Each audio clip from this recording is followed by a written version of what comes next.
Scandinavian Star is an ocean-going ferry. For 19 years, she carries thousands of passengers and vehicles across the seas. Until a routine crossing turns deadly for 482 people in just 45 minutes. Now, using cutting-edge computer technology, we reveal exactly what went wrong. Disasters don't just happen, they're a chain of critical events. Unravel the fateful decisions in those final seconds from disaster.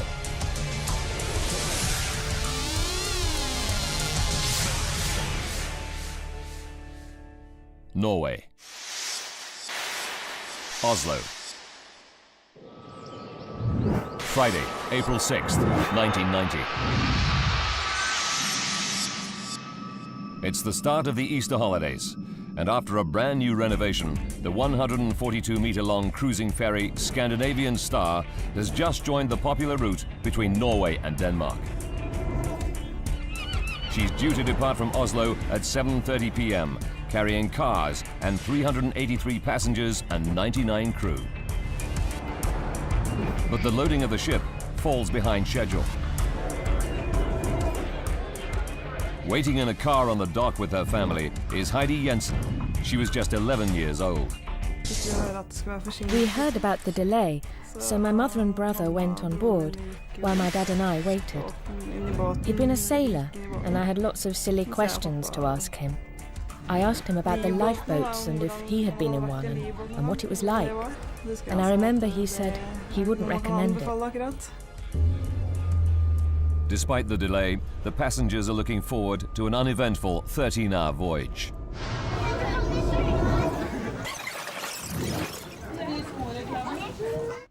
A restful week beckons for Jan Harsum, his pregnant wife Christine, and their 1.5-year-old son, Halvor. We decided to go on Easter vacation to have some fun. We were looking forward to it, because we were expecting that summer to be very busy. Spring was in the air. There was a nice atmosphere. The weather was clear. Perfect conditions for the 12,500-ton Scandinavian Star. Built in 1971, she's a 9-deck vessel. Deck 3 carries cars and trucks in the center and is lined around its edges by 2 decks of passenger cabins. But most of the passenger cabins are on Deck 5. There are 3 decks above these with lounges, shops, a restaurant, bar and disco. These are put to good use on a route well known for its duty-free party atmosphere. The bridge housing the ship's main controls is on Deck 8.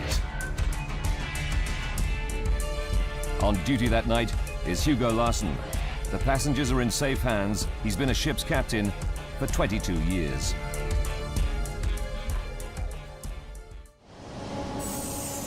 (9:45 p.m.)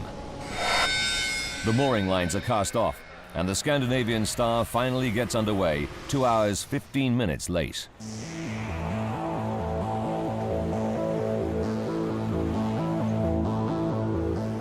But on board, all is not as it should be.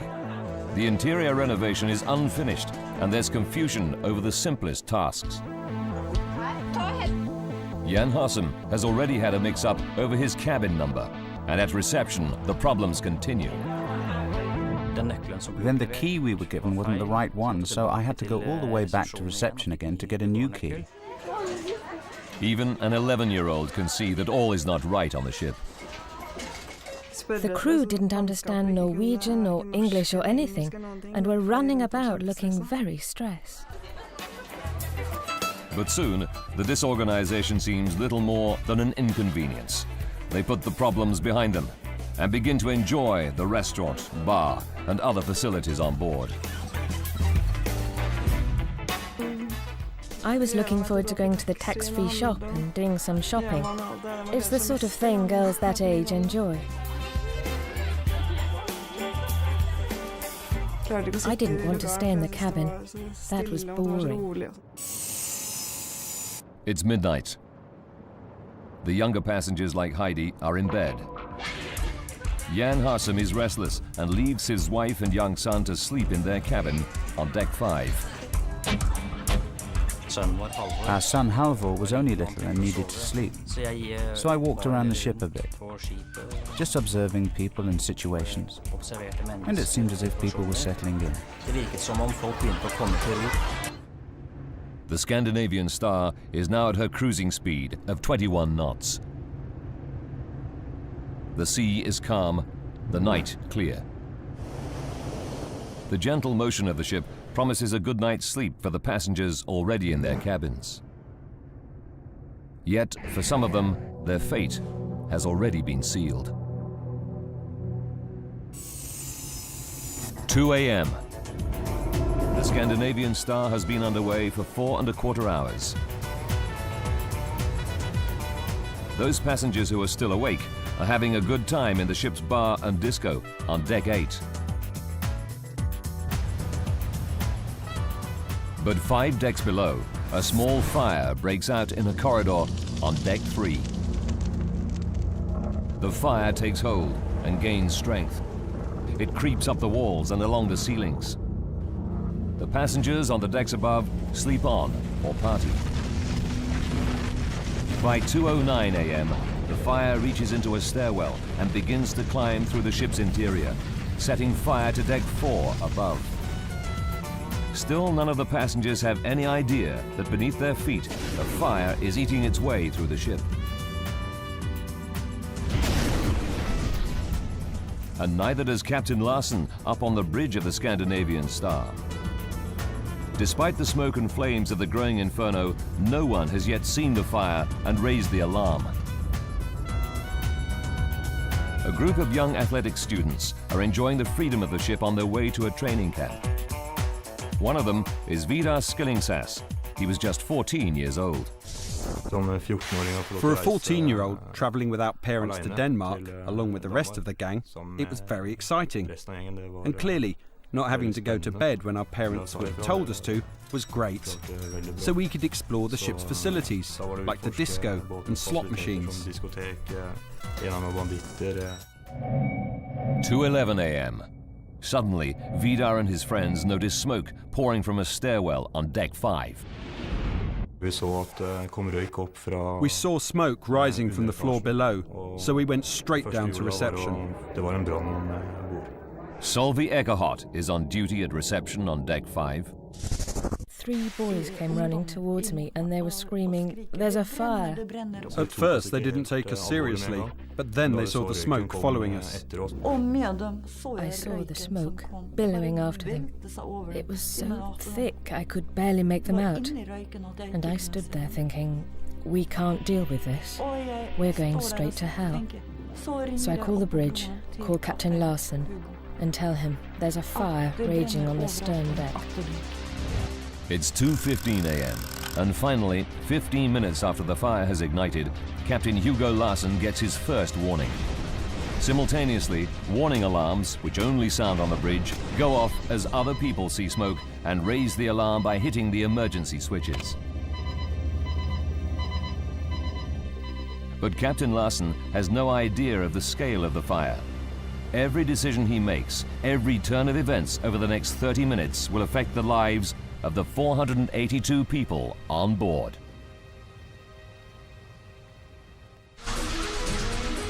A fire has broken out on the passenger ship Scandinavian Star.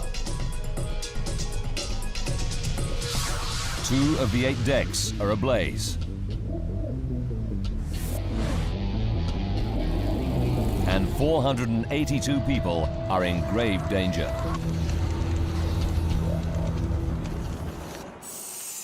(2:15 a.m.) Fire alarms go off on the bridge to warn the captain. On most ships, this is the only place they can be heard. Captain Larsen immediately begins to close fire doors one by one using the remote controls on the bridge. This is standard safety procedure on a ship to stop the fire spreading through the interior. This course of action will turn out to be a vital clue in the investigation that follows. Next, he sounds the ship's general alarm to alert everyone on board that there is a fire. This warning signal should be audible throughout the ship.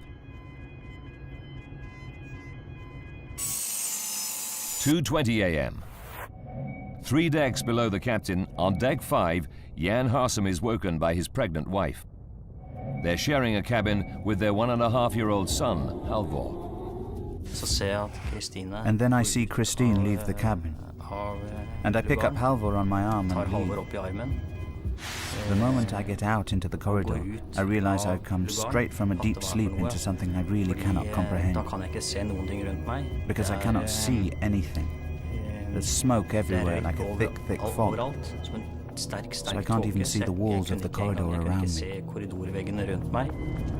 All Jan can do is grab his son and run through the thick smoke, trusting his memory of the ship's layout. He can't even see his wife Christine, who has left the cabin just seconds before him.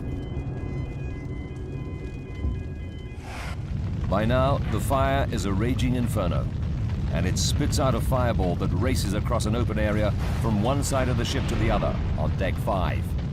Both sides are now ablaze. The fireball passes only meters from the closed door of the cabin where 11-year-old Heidi Jensen and her family are sleeping. The corridor outside is almost engulfed by the flames. I just stood there screaming and staring into a wall of flames. There was lots of crackling. It was horrible. And then my dad gave me a push in the back, and I ran. That was the worst bit, running away from the flames. And when I got upstairs, I thought they were following me. Frightened Heidi runs straight into a group of fleeing passengers who lead her to the relative safety of the lifeboats on deck 7. The fire is now burning on decks 3, 4, and 5. The staircase acts as a chimney, sucking the fire upwards. It continues to climb, igniting the restaurant on deck 6. Coughing frantically, Jan Harsem manages to find his way out into the fresh air at the back of the ship on deck 5. But his pregnant wife is missing. Leaving his son with others, Jan tries desperately to find her. I attempted to go back down the stairs again with the intention of looking for Christine. But I was met with such a mighty burst of smoke that came up the stairs that I remember the thought occurring to me that if I do not turn around and go back up now, then Halvor will lose me as well. 2:24 a.m. On the bridge of the blazing Scandinavian Star on deck 8, Captain Larsen has no accurate information on where the fire has reached or how fast it is spreading. Realizing the situation is out of control, he sets his VHF radio to the international emergency frequency, channel 16. Mayday, mayday, mayday. Scandinavian Star is on fire. He sends out a mayday to any ships in the area. It's the most extreme distress signal at sea. Mayday, mayday, mayday. To make it easier to launch the lifeboats, Captain Larsen also cuts the engines. The Scandinavian Star is now adrift, approximately 30 kilometers from the nearest port, Lysekil in Sweden. By 2:30 a.m., the ventilation is off, another safety procedure. Unfortunately, this allows smoke to invade the passenger cabins all over the ship through the door vents. The passengers trapped in the cabins are in a terrifying situation. They have nowhere to run. In desperation, those awake seek refuge from the smoke anywhere they can, in the closets, in the showers, but there is nowhere to hide. The ship's crew are in chaos. There are no clear emergency procedures for them to follow. Only a few of the crew think to put on breathing apparatus. They go into the choking, smoke-filled interior, searching for survivors. One of them is Staff Captain Kirsten Hansen. He described the awful scene to the ship's receptionist, Solveig Ekerhard. He had a terrible experience down there. One mother, he said, had sat with her back to the wall, holding her 2 children. They were dead. He wanted to take her up, but she said, "No, let me be. I want to die with my children." And then she died. 2:50 a.m. 25 minutes after receiving the Mayday distress signal, the ferry Stena Saga is the first ship to arrive on the scene. One of her crew reaches for his video camera and records the sight that greets them. This is the actual video that he recorded. The waters around the blazing ship are filled with drifting lifeboats. The fire is completely out of control.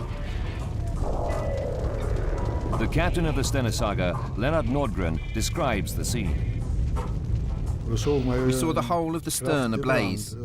We could hear people screaming, and we could also hear the noise of the fire itself, a crackling sound, a bit like popcorn. The flames were 12 to 15 meters high. Other vessels join the Stena Saga, and between them they begin the painstaking job of retrieving the drifting lifeboats. It's 3:20 a.m. Smoke fills the bridge of the Scandinavian Star where Captain Larsen stands. He tells Captain Nordgren on the Stena Saga that he must abandon ship. Nordgren knows that the captain should be the last to leave his ship, and he wants to be sure. This is a recording of their actual conversation. Stena Saga, Scandinavian Star. Scandinavian Star, Stena Saga. I specifically asked him if everybody had been evacuated, and he answered in his own words, "As far as I know, I think everyone has got away." But the truth is that the Scandinavian Star's captain has made a fatal mistake. More than 30 people remain. They're trapped outside at the rear of Deck 5 on the ship their captain has abandoned. They can't reach the lifeboats on Deck 7. The fire is blocking their way. The water is too cold to jump. Jan Harsem is trapped and desperate to protect his baby son from the inferno. Very heavy smoke rose from all the openings in the ship. The fire had an overwhelming energy to it. We heard what sounded like deep thunder rolling inside the ship. Rescue boats spot them and send lifeboats to the rear of the blazing ship. Jan escapes by climbing precariously down ropes with his young son strapped to him. At this point, the rescuers finally begin to believe that all the passengers are saved. 5:30 a.m. It's at this moment that the first emergency services enter the Scandinavian Star. 9 firefighters from Gothenburg, Sweden, are winched onto the deck. Their leader is Fire Chief Ingvar Brynfors. When we made contact with the ship, the sight made our hair stand on end. It was an incredible sight. The sky was blazing red against the black horizon to the west. 7 a.m. The firefighters have been on board for an hour and a half, searching the ship for survivors. They reach the rear section of Deck 5 and are horrified to discover dead bodies everywhere. It was like the gates of hell. People were lying all over the place in the corridors. We broke down the doors so we could get into other places, and there were people lying on their beds, in the lavatories, in the showers. We counted 71 victims in there. The final victim count at the rear of Deck 5 is 76. Nearly half the people who die succumb in this one small area. What made it so dangerous? Survivors are taken by rescue boats to ports in Sweden, Norway, and Denmark. People become separated in the confusion, and many don't even know if their family and loved ones are safe in a different port or left behind on the burning ship. This unique news footage shows Heidi Jensen and her family as they arrive at Sandefjord, Norway. For her father, an ex-sailor, seen here carrying her younger brother, it's all too much. I saw Dad's reaction. He started crying. I think he began to take in what had happened. It had not sunk in before that. But when I saw him reacting in that way, I started thinking it was something big we had experienced, something awful. The firefighters on the Scandinavian Star continue to scour the smoking ferry while it's towed to Lysekil in Sweden. As they widen their search, the number of dead continues to rise. Jan Hassem and his young son reach land. There is still no news of his pregnant wife, Christine. It's almost too much for the human mind to cope with. Had she come out someplace else? Had she been picked up by another craft? After a week of agony, the police deliver the awful news. So Christine's casket and our little son, she was, as I've mentioned, pregnant, were then brought to the churchyard in Asker where we lived and placed there.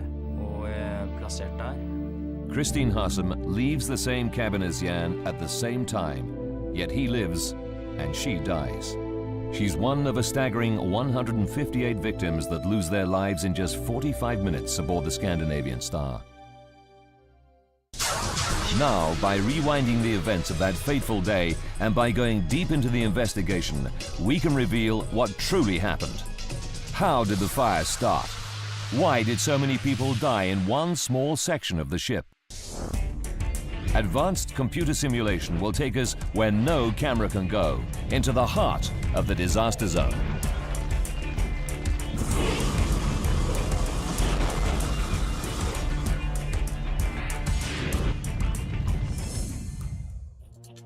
A team of Scandinavian experts is assembled to investigate the disaster.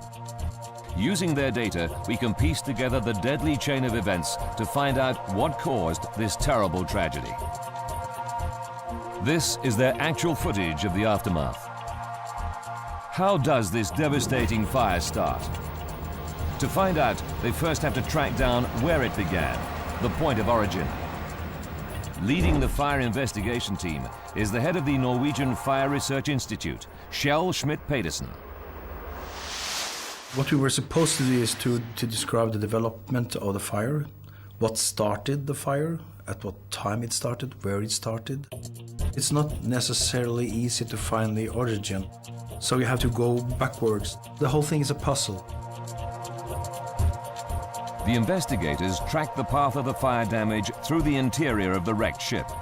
It's like playing the fire backwards, leading them back towards the ignition site, the point of origin.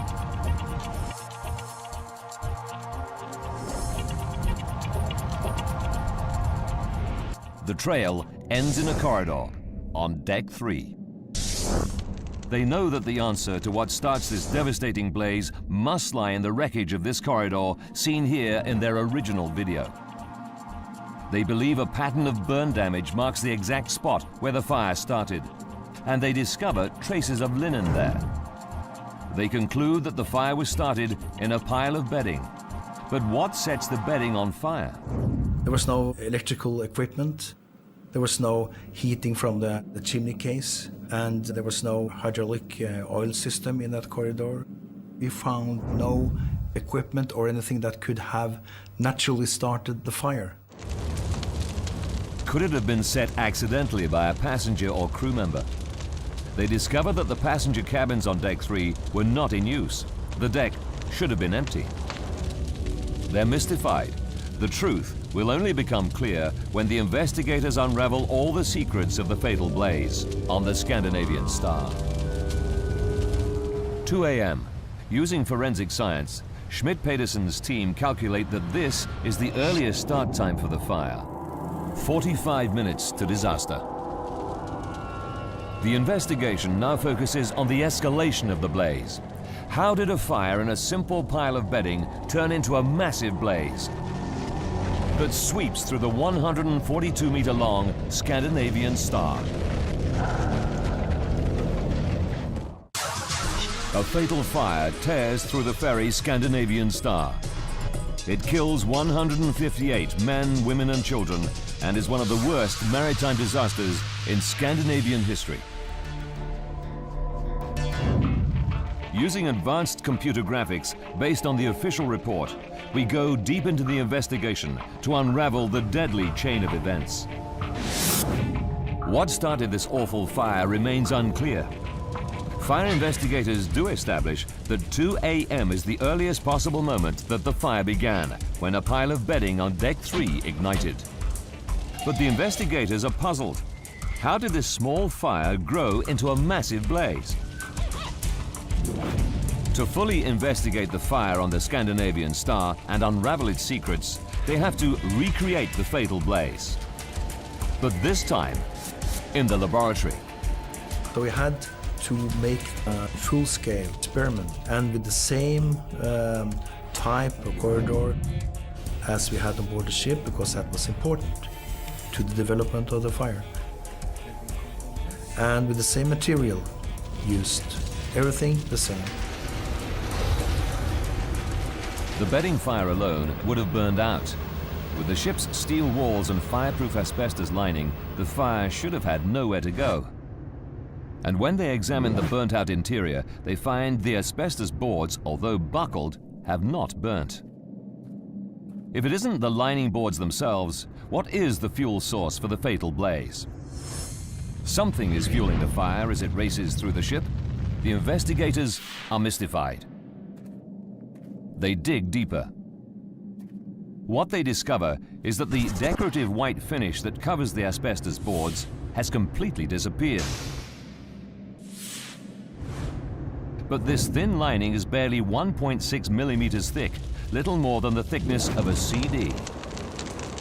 When you have a material that is 1.6 millimeters thick, that is not very much. So the first thing we did is to investigate how is it ignited, what is needed to ignite it, how much heat will it release.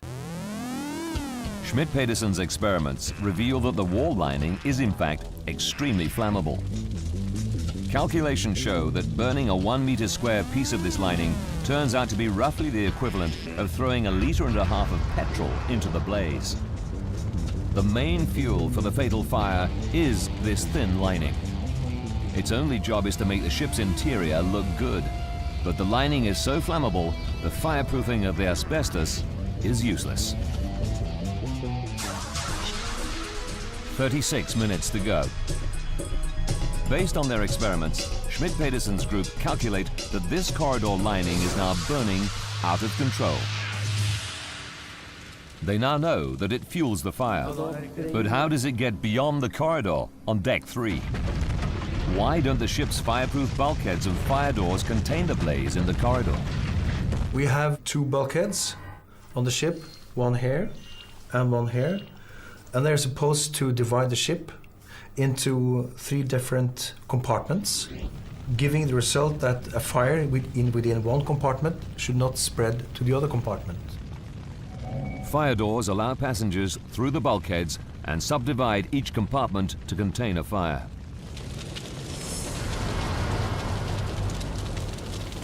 But all this is useless if the fire doors are not shut. On the bridge, Captain Larsen closes fire doors by remote controls in areas where fire alarms are activated. But on the Scandinavian Star, the passenger area fire alarms are not automatic. They can only be activated manually. It means that doors are only shut in areas where people see the blaze and press the alarm button. And of course, in the area where the fire started, there was no one pushing any button. So the doors were kept open.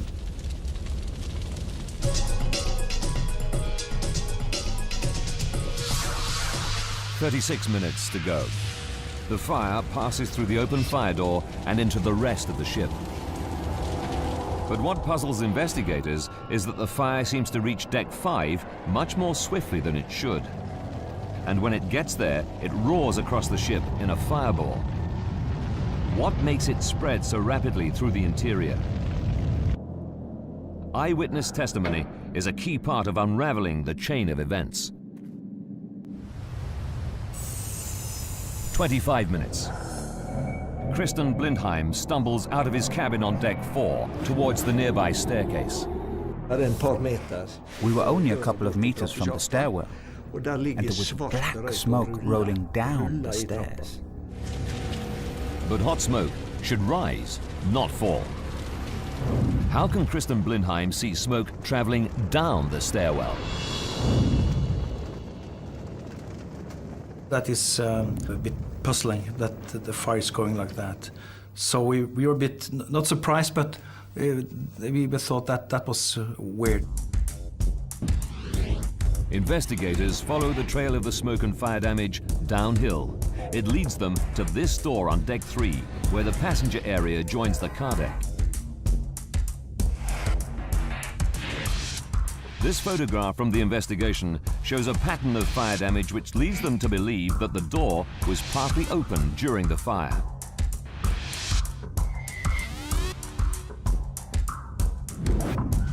A further clue comes from the scorched van parked right by the door.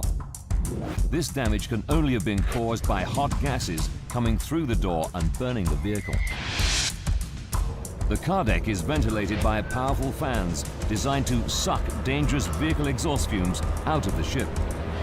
But with the fire door to the car deck open during the blaze, these fans are literally sucking the fire through the ship. The fire starts in a corridor on deck 3. Within 20 minutes, the airflow sucks the fire up the staircase to deck 5. The conditions there transform it into a fireball that roars across the open space on deck 5 to the stairwell on the other side of the ship. The smoke and flame is then sucked down this stairwell through the open fire door and into the car deck. By the time the ventilation fans are all off, 10 minutes later, it's too late. But what is still a mystery to the investigators is why 39 victims at the back of Deck 5 failed even to get out of their cabins. They focus on how the passengers are alerted. The main warning comes when they hear the ship's alarm. Surely this would have alerted the passengers. The team investigates the layout of the cabins and the positions of the alarm sirens. They discover that for 59% of the occupied cabins in the rear of Deck 5, the sound level of the alarm is less than 57 decibels, substantially quieter than inside a Rolls-Royce traveling down a freeway. The explanation for the sleeping passengers is simple. They probably never heard the alarm. It was just too quiet. Expert fire training officer Chris Harris explains why. It starts off very loud, and it starts travelling down the alleyway. And it has to turn left or right through another alleyway, and it carries on and on and on. But of course, it's passing the cabin doors where the passengers are. So it's restricted again. Plus, of course, the ship being a living ship, we have inbred sounds all the time, the ventilation, the engine noise. With the alarm masked by the distance, the sounds of the ventilation and the engines, the passengers in those cabins probably never even woke up.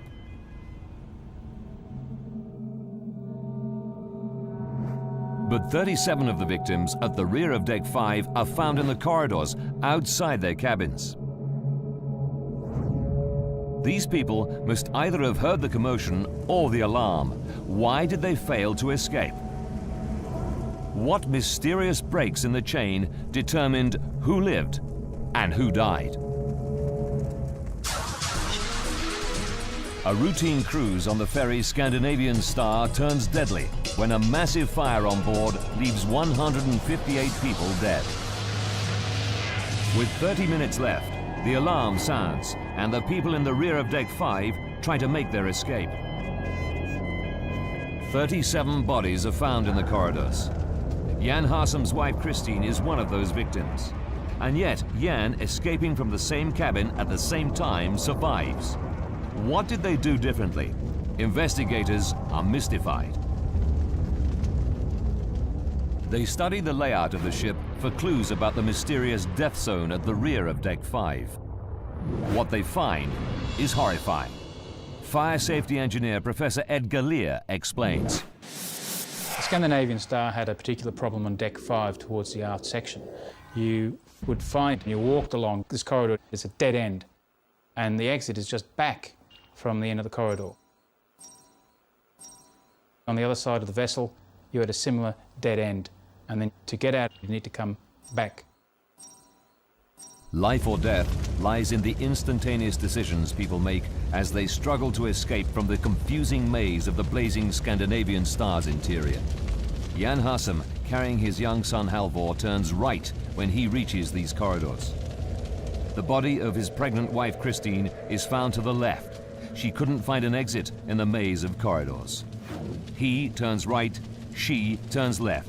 That tiny decision means he and Halvor live and Christine dies. The investigators now understand what the victims faced trying to escape from the Scandinavian Star. There is just one question about their fate that is unexplained. What actually kills them? Despite the fire's ferocity, the bodies found at the rear of Deck 5 are not burnt. So, if it isn't the flames, what is it that claims the lives of so many victims? The investigators' attention is drawn to the thick smoke generated by the burning wall linings that filled the interior.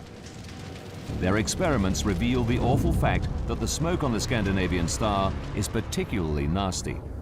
Not only does it contain carbon monoxide, but something equally deadly: hydrogen cyanide. Hydrogen cyanide is a rapid killer, and if you know some history, you know that was the same gas Hitler used against the Jews in the concentration camps. So it's a real killer. When hydrogen cyanide and carbon monoxide are inhaled together, the combination is devastating.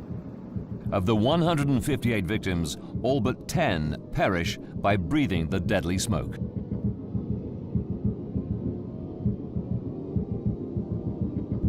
At some stage before death is coming, you are incapacitated, you're unable to move, and then you're trapped, and then death is coming. And all that is taking only a few minutes in this case. Within 8 to 12 minutes of the start of the fire, computer simulations suggest that the amount of toxic smoke on Deck 5 was already reaching a fatal level.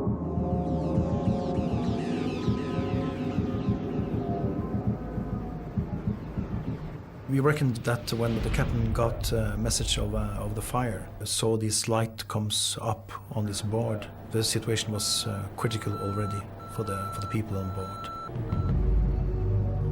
Once the toxic smoke reaches the passenger areas, the timeline becomes less exact.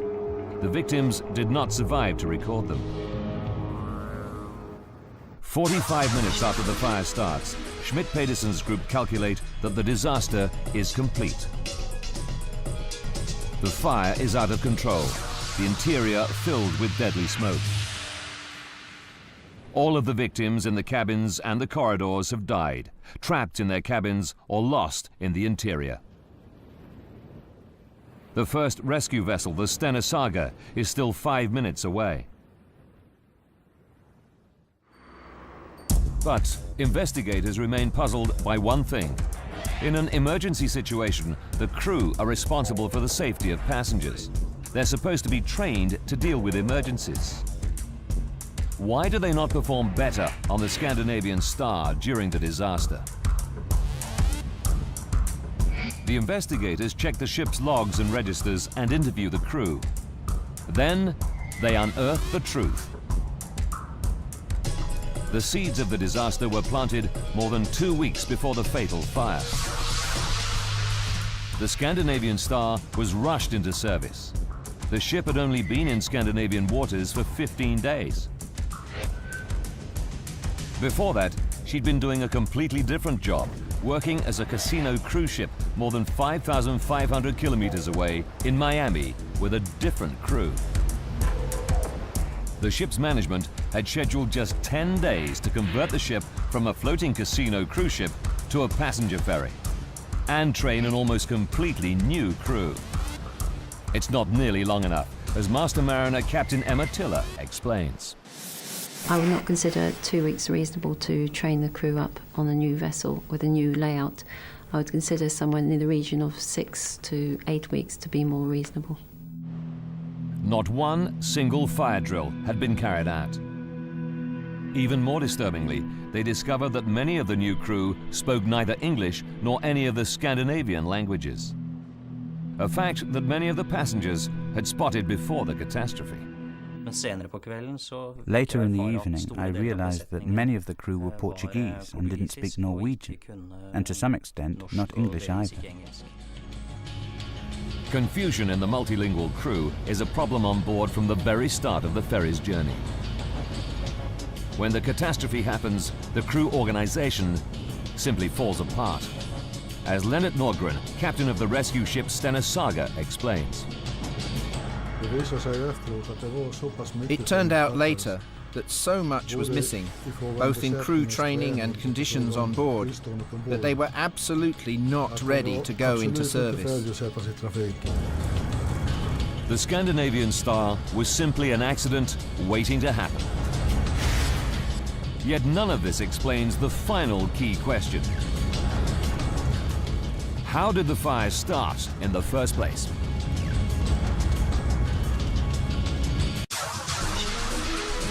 Investigators have worked out how a fire races through the Scandinavian Star, causing catastrophe.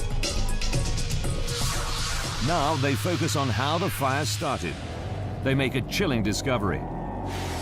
It isn't the first fire on board the ship that night. 15 minutes before the fatal blaze, there was another fire. Kristen Blindheim witnessed it firsthand. It happens right outside his cabin. I tear the door open and see flames from the floor to high up under the ceiling. So, I dive to the bed, tear off my bedclothes and run out into the corridor and throw them over the flames and stamp on them to put the flames out. The captain is made aware of the fire and it's promptly extinguished. Kristen is told everything is under control, but it isn't. No one checks for another fire, no alarms are sounded, no fire doors are shut. Until it's too late. Little evidence of the first fire remains, but the official report concludes that it was probably started by a naked flame. And Schmidt-Petersen's investigators failed to find any evidence that the second fire could have started accidentally. Well, that led us to the likely conclusion that this was set on purpose with a match or a lighter. Someone set the disaster fire. It was arson. As to who the arsonist is, we may never know. When police begin to go through the backgrounds of the victims, they find that one of the Danish passengers has a police record. He had 4 previous convictions for arson, and police suspicion turns towards him. However, the Scandinavian Star had 2 sister ships when she worked in the US. All 3 of them had suffered major fires in the 7 years preceding the disaster. In fact, only 2 years before the fatal voyage, there was a major incident on the Scandinavian Star herself when her engine room caught fire. The ship was heavily criticized at the time by the US accident investigators, the National Transportation Safety Board. One of their main findings, lack of a common language amongst the crew, exactly what the Scandinavian investigators conclude. A deadly chain of events leads to the disaster. A break anywhere in the chain could have prevented or reduced the catastrophe. If the crew had been better prepared, more passengers might have been evacuated. If the captain had responded effectively to the first arson attack, the second fire might have been caught sooner. If someone had been on deck 3 to report the fire, it would never have gained such a deadly hold. If there'd been smoke or heat alarms in the passenger areas, the fire could have been caught when it was still small. If all the fire doors had been shut immediately, the fire would have been trapped and unable to spread.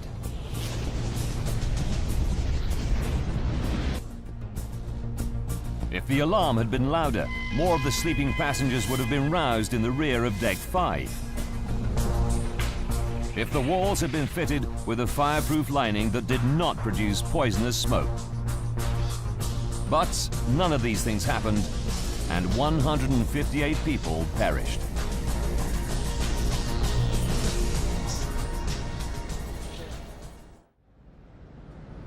In a part of the world that prides itself on its attention to safety, this fire shakes Scandinavians to the core. It's one of their worst maritime tragedies. The official report condemns the ferry operating company and the captain. Captain Larsen and the ferry company's owner and shore manager are all given 6-month jail terms for their negligence. For the survivors, the devastating effects of the tragedy remain. The dreams of 11-year-old Heidi Jensen are disturbed for years. I kept imagining that there was fire around me, around my feet. I thought there were flames everywhere. When I was in one room, I'd imagine next door was full of flames. Jan Harsum had to bring up his young son alone. He remarried 12 years later. He's since become an expert in safety at sea and devotes much of his time attempting to improve safety on ships operating across the globe. The issue of ships with inadequate safety is international. So you could be traveling in Europe, you could be in the USA, and you could at any time find yourself in the same situation, because this problem has not been resolved. But out of the disaster come some lessons and some hope. Even if the Scandinavian Star had had better equipment, if she'd been more safely designed, the passengers would still have been at the mercy of substandard training and a crew that didn't even speak the same language. This was the lesson of the Scandinavian Star. The accident was influential in the development of new international safety codes. These place more responsibility on the owners and operators of ships to make sure their crews are properly trained and ready for emergencies. The hope is that the tragedy of the Scandinavian Star may make journeys at sea a little safer for every passenger.